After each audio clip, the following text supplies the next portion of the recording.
Ha? Nakita mo yan? Bakit may mga gamit ka na ito, ha? Bakit? Ano bang gusto mong gawin sa buhay mo? ano? Sagutin mo yung tatay mo! Sagutin mo!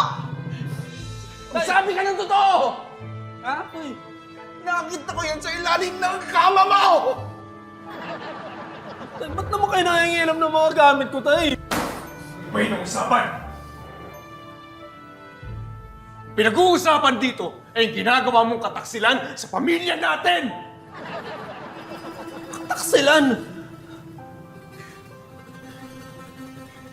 Nakakalimutan mo na yata eh. Ha? Na nagmula tayo sa angkan ng mga tubero! Mula sa mga ninuno natin, tubero tayong lahat! Tapos palalaman namin, sa karpintero! Karpintero ka! Napastaran! Tay, Ay, kumalma ka na eh! tay, kumalma ka! Tay! Tay, kumalma ka! Paano kami kakalma? Sabihin mo nga! Pinalaki ka namin ng tama. Tapos ganito! Malalaman namin sa karpintero!